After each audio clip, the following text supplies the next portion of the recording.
Hola famílies, soc la Glòria de Família Intrèpida i avui us vull ensenyar a jugar al Number 9. Number 9 és un joc de Devir per jugadors i jugadores de més de 8 anys, amb la peculiaritat que es poden fer partides individuals o fins a 4 jugadors i amb una durada per partida d'uns 20 minuts.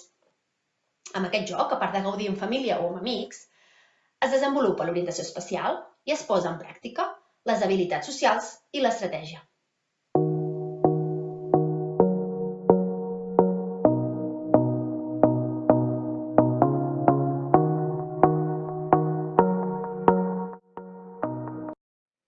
En el Number 9 tenim 80 llosetes numèriques en aquesta caixa, ben endreçades, i 20 cartes, també numèriques, també tenen números. Per començar el joc, destapem la primera carta, que ens diu que tots els jugadors que estan jugant aquesta partida han d'agafar el número 9. Agafem el número 9. Si us hi fixeu, cada lloseta està quadriculada, té uns quadrats, que res tenen a veure amb el número.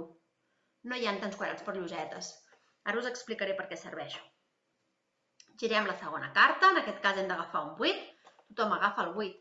I aquests quadrats ens ajudaran a saber on puc posar la segona lloseta i totes les altres, amb les regles de col·locació de llosetes.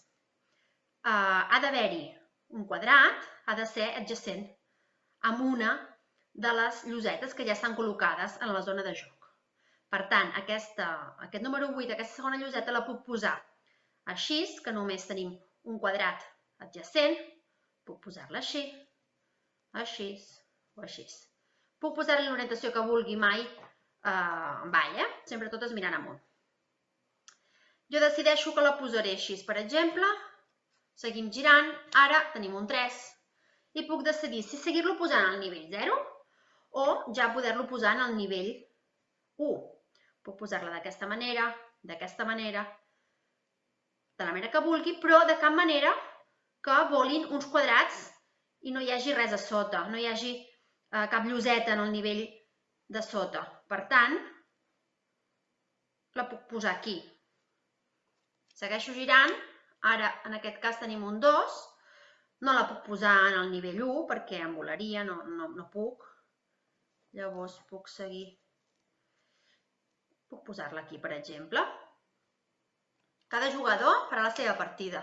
Poden sortir diferents maneres de col·locar els números.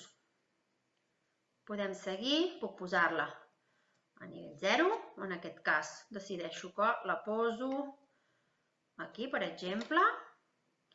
La puc posar aquí, sí. Per què? Perquè un quadrat és adjacent a una lloseta que ja tinc. Haig de seguir respectant la regla de col·locació de llosetes, encara que pugi de nivell. En el posar la primera no, però en el posar les següents sempre ha d'haver-hi un quadrat que toqui amb una de les llosetes que ja estan col·locades. Faig l'última.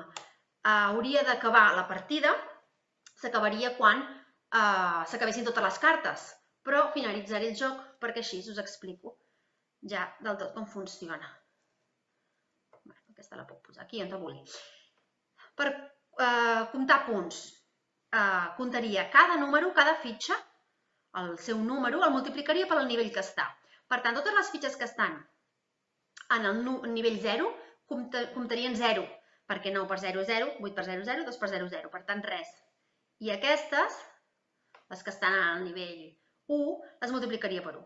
Per tant, aquí tinc 12 punts, 9 i 3, 9 per 1 i 3 per 1. Podríem anar seguint pujant de nivells i l'estratègia estaria en que les llosetes amb més numeració, amb més número, posar-les a un nivell superior per tant de comptabilitzar més al final de la partida. I aquí està el Number 9, un bon joc de lògica i d'orientació espacial.